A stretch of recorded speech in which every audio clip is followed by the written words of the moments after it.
Welcome back to Retro Reel Recaps.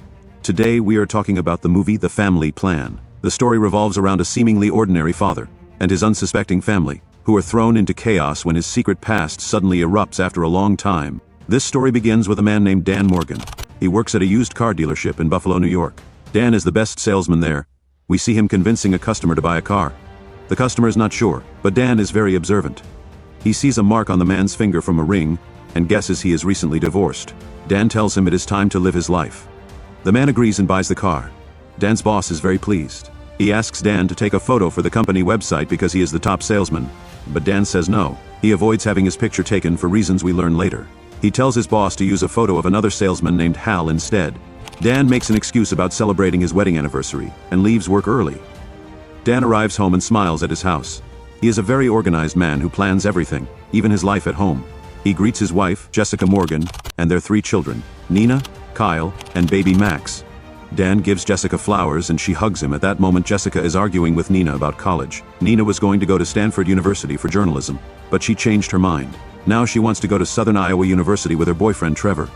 Nina is very stubborn about her decision. Dan plays with the baby Max. Then he tells his son Kyle they should play catch. But Kyle says he is going to his friend Samir's house for a group study session. Dan tells Kyle that he wants to go out with Jessica for their anniversary. He asks Kyle to babysit Max. Kyle points at his older sister Nina and says she should do it. Nina does not want the responsibility. Soon Nina and Kyle are arguing and teasing each other. Dan steps in. He convinces Nina to watch Max. As Kyle leaves, he teases Nina again by poking fun at her. Nina tells her dad she is a grown woman. She asks him to tell her mom to let her live her life. Dan says he does not like Trevor either, and tells Nina not to let Trevor influence her. Then Nina walks away. Jessica picks up Max and asks Dan if they are still going out. Dan happily says yes. Kyle rides his bicycle to Samir's house. When he gets there, Samir asks Kyle for money, and Kyle pays him. We see that there is no group study. Instead, Samir has a gaming setup in his garage. Kyle is actually a famous professional gamer online. His username is Killboy, and he has many fans and online friends. Dan and Jessica go to an amusement park. Some teenagers let them go ahead on the roller coaster. As they sit down, Jessica seems a little sad. She says Dan is an introvert who always follows the same routine. He even brings her to the same Twisted Cyclone amusement park every year for their anniversary. Jessica tells Dan she wants to be more spontaneous and travel more, but she also says she still loves him. After the roller coaster ride, Dan promises Jessica that next year, they will take a family vacation to a new place outside the city. They talk about how they first met. They do not notice a group of teenage boys watching them. While Dan and Jessica are having a nice moment, one of the boys takes their picture without asking. He then teases them with it. Dan asks the teenagers to delete the photo, but they are rude and post the picture online instead. Jessica tells Dan to leave them alone. Dan tries to ask the boy nicely to take the post down. The boy gets angry and dares Dan to try and make him. He then throws his drink on Dan's head. Jessica is shocked and sad for Dan. Dan manages to control his anger and does not fight them. He chooses to walk away. As Dan drives home, Jessica tries to comfort him, but Dan stays quiet. When they get home, Dan takes a shower. He looks in the mirror. He is not worried about the insult. He is worried about something else. Dan then changes Max's diaper. He loves being a caring father. He goes to the bedroom where Jessica is already asleep. He wakes her up. Jessica tells Dan she loves him and goes back to sleep. But Dan cannot sleep. He is lost in his thoughts. The next day, Jessica is at a boxing class. She used to be an athlete in college. Now she works as a therapist. She hits the punching bag very hard. A woman named Gwen sees her. Gwen asks Jessica if she is punching her husband or boyfriend. Jessica laughs and says she is just letting out her frustration from her problems, especially with her daughter Nina. The instructor tells everyone to pair up. Gwen and Jessica become partners. Gwen tells Jessica she works in the travel business and is not good at boxing. Jessica shows her how to punch correctly. When it is Jessica's turn to punch, she accidentally hits Gwen. After the class, Jessica takes Gwen to a cafe for a smoothie. She apologizes to Gwen. Jessica then opens up and tells Gwen she feels frustrated and trapped. She wants to be more outgoing and travel, but her husband is a homebody. She also tells Gwen she has 3 kids, and that baby Max was an unplanned surprise. Gwen says she has to hurry to catch a flight. Before leaving, Gwen gives Jessica her business card. She says Jessica should call her if she plans a trip, because unlike boxing, she is a very good travel agent. Meanwhile, Dan is shopping at a supermarket with Max. Suddenly, Dan sees a person and becomes suspicious. His suspicion is correct when the stranger attacks him. Dan quickly defends himself. The stranger keeps attacking and throws a knife at Dan. Dan blocks it with a package of diapers. Dan shouts at the man to at least let him put his child down.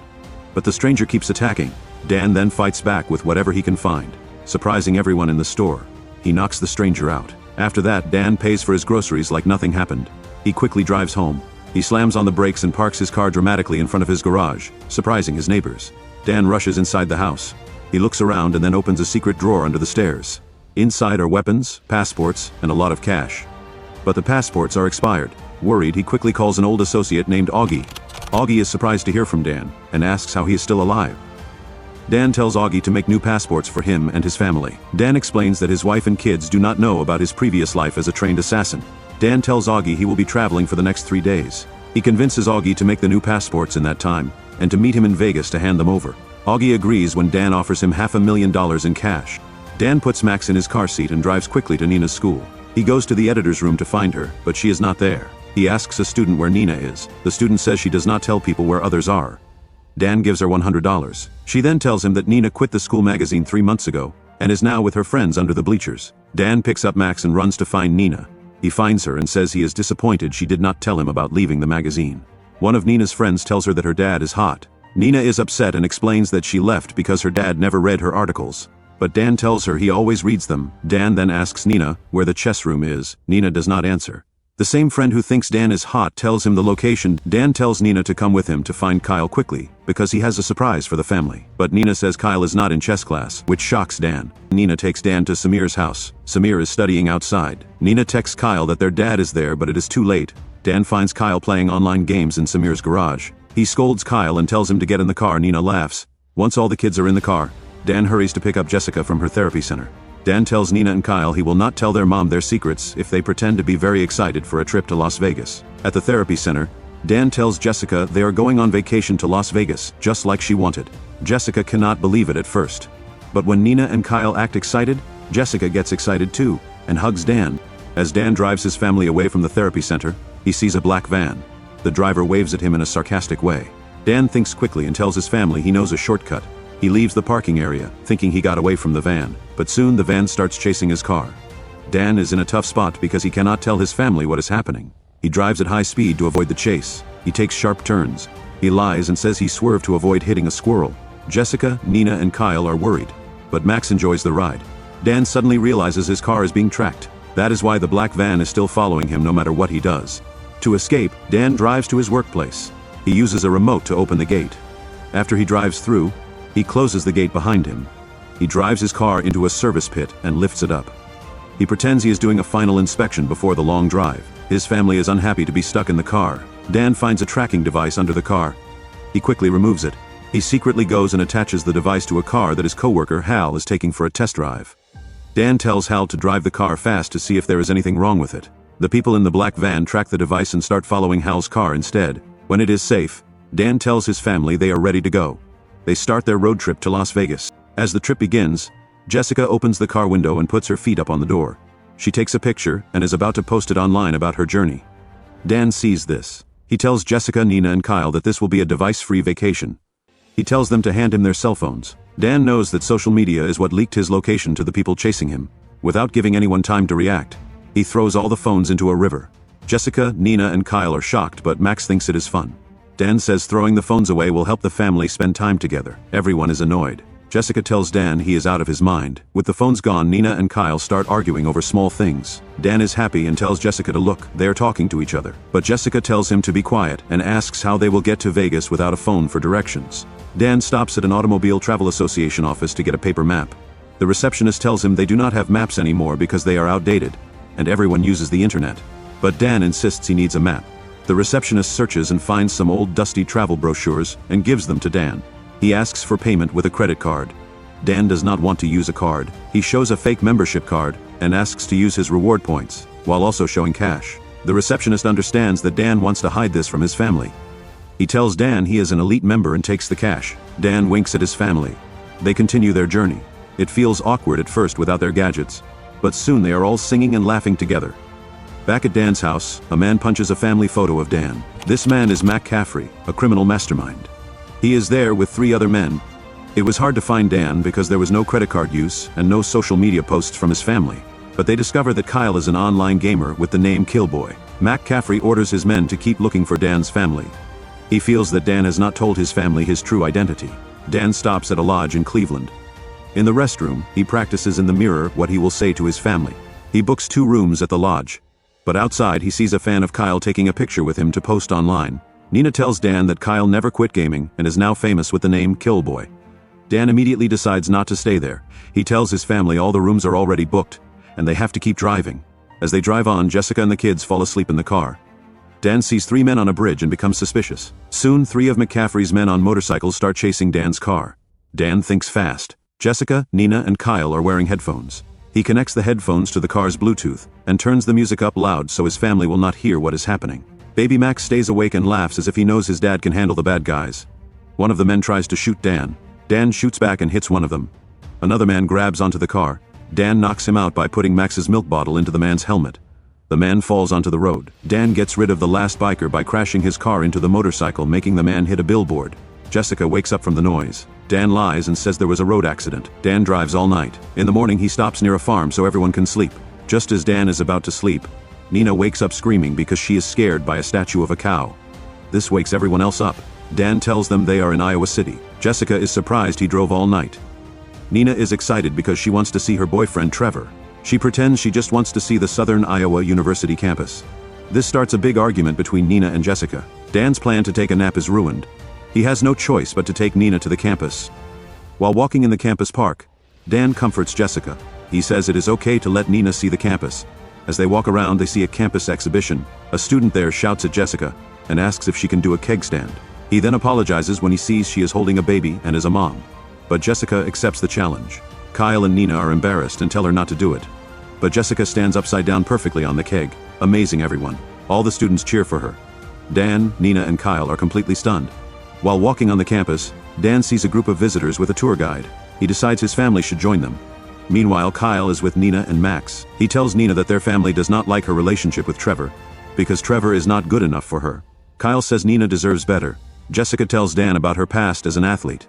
She was in 9 athletic games. She wanted to be a professional, but had to give up her dream after a knee injury. Dan wants to tell her about his own past, but stops when he sees a suspicious man with a suitcase. Dan goes to the man. The man says he is a businessman from Germany who deals in corn. He says he is looking for his daughter on campus. When they pass a laboratory, Dan does not believe the man's story. He speaks to him in German to test if he is one of McCaffrey's men. Jessica is surprised her husband can speak German, and she leaves the hallway. Dan finally believes the man when he opens his suitcase and shows it is full of corn seeds. Right at that moment, one of McCaffrey's men shows up and tries to shoot Dan.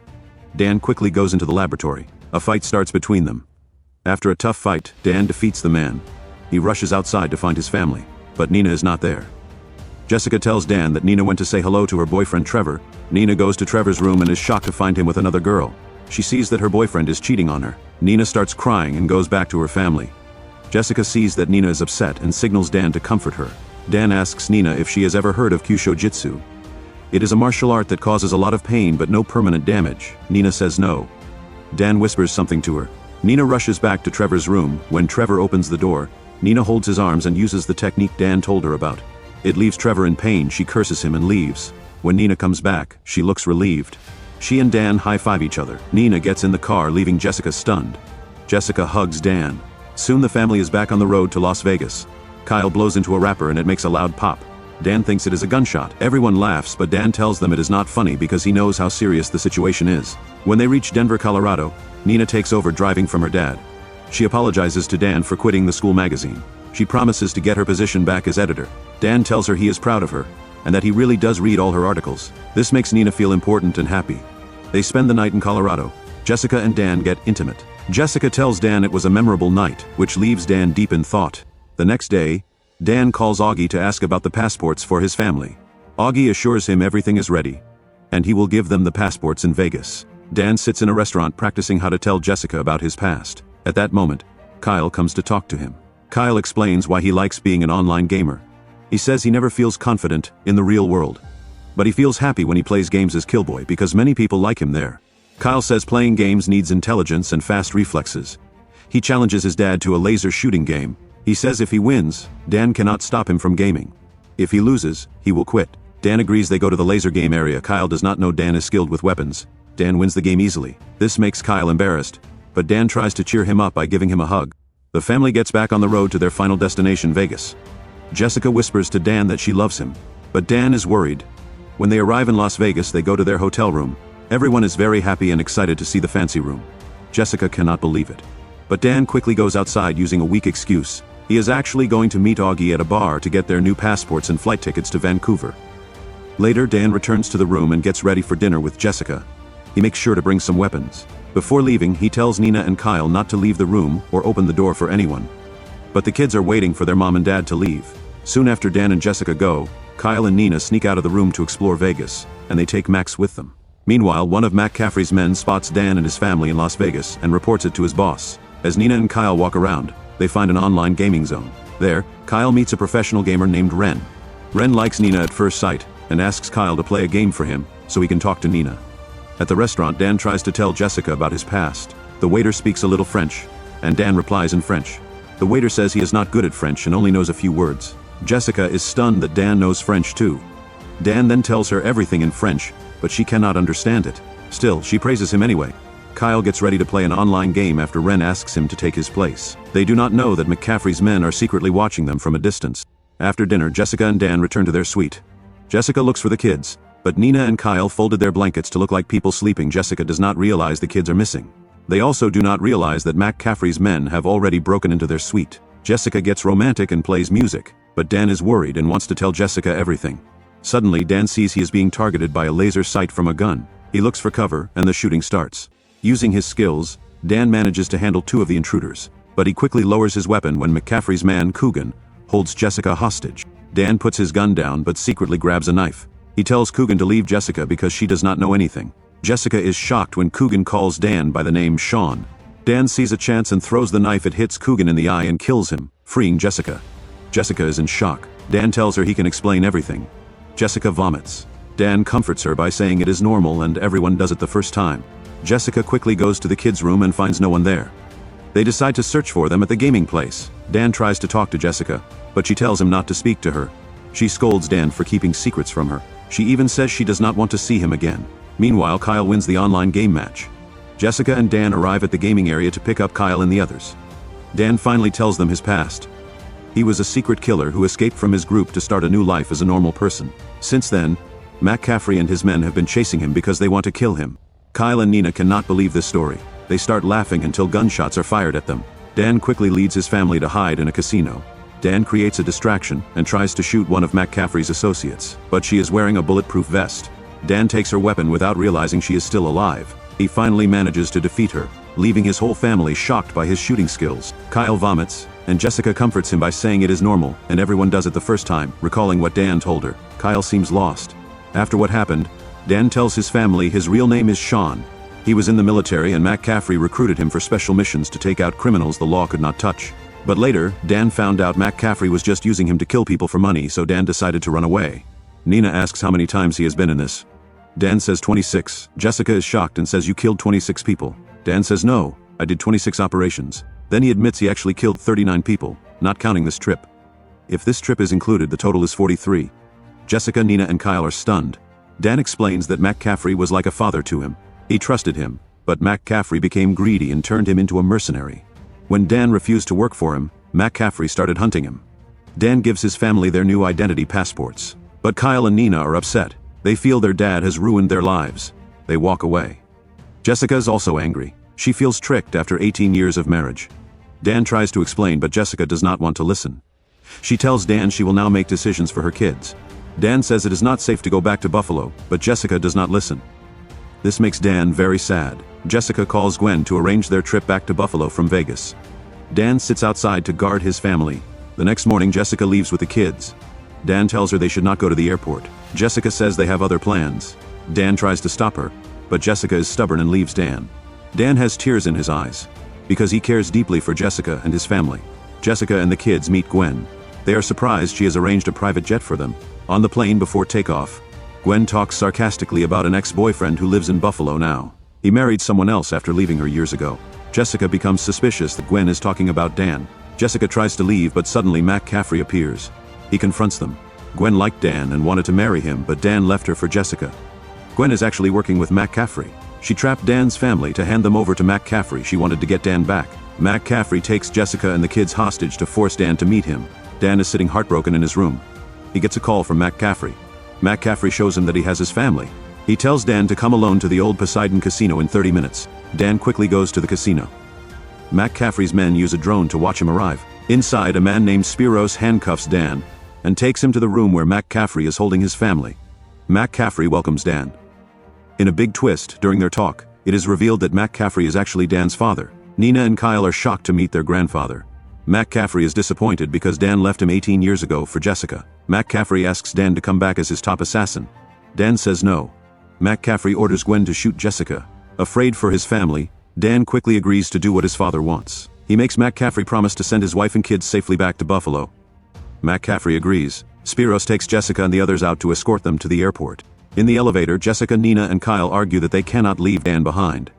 They say he has always been a good father. Jessica cleverly uses Max's dirty diaper to distract Spiros. Spiros accidentally falls from the top floor, leaving Jessica shocked. They hurry back to rescue Dan. Gwen tells Mac Caffrey she wants some time alone with Dan. Mac Caffrey reluctantly agrees and leaves. Gwen sits on Dan's lap and tries to seduce him. Just then, Jessica, Nina, and Kyle come in to rescue Dan. They cannot believe their eyes seeing Gwen on Dan's lap. But Dan uses the Kyusho Jitsu technique to make Gwen unconscious. Everyone then realizes Gwen was trying to take advantage of Dan, not the other way around. Jessica is relieved. Dan tells Jessica that she and the kids are the only thing that matters to him. Jessica is finally convinced. Meanwhile, Mac Caffrey senses something is wrong and tells his men to find Dan. Dan tells Jessica and the kids to go to the roof. He gives the drone to Kyle so he can help watch Mac Caffrey's men. Dan tells Jessica he needs to be Sean one last time today, so he can be Dan for the rest of their lives. Mac Caffrey's men are waiting by the elevator to catch Dan. They only find Max's baby bag inside.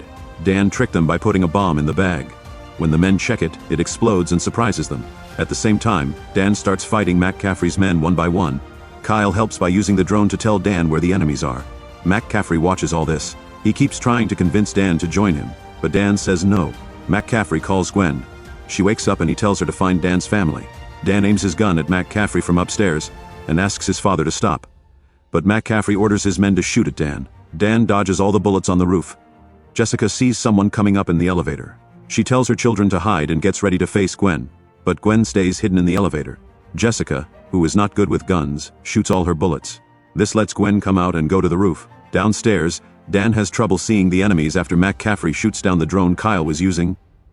On the roof, Jessica and Gwen fight. Gwen beats Jessica and overpowers her. Nina tries to help and almost throws Gwen off the roof, but Gwen outsmarts her. Now Gwen plans to hurt Nina, Kyle, and Max. Jessica is badly beaten and injured. But when she sees her kids are in danger, her old athletic spirit wakes up. Jessica gets up and tries to use a pole-to-pole vault, but it breaks. Gwen laughs at her and makes fun of her, but Jessica does not give up. She picks up a broken piece of the pole and pretends she will try to pole vault again. Instead, she throws it like a javelin at Gwen and kills her. As Gwen is dying, Jessica shouts that she was good not only at pole vault but also at javelin throw. Meanwhile, Dan defeats all of Mac Caffrey's men and now faces Mac Caffrey. But Mac Caffrey is Dan's father and a very skilled fighter. After a hard fight, Mac Caffrey overpowers Dan. As Mac Caffrey is about to shoot Dan, Nina arrives.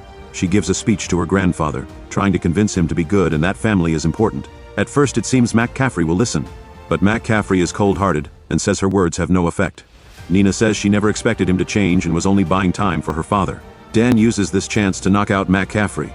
Soon the police arrive and surround the building. Dan, Jessica, Nina, Kyle, and Max are safe. They leave the building as the police arrest Mac Caffrey. In the end, Mac Caffrey is in prison for his crimes. Nina becomes a famous editor by reporting Mac Caffrey's crimes. Dan starts a security company that gives advice to banks. Jessica becomes an athletic trainer at a school, and Kyle continues to play online games. In the last scene, Dan's family is happily going on a long road trip, and that is the end of the story. If you like this video, please give it a thumbs up, share it with your friends, and subscribe to the channel. See you next time.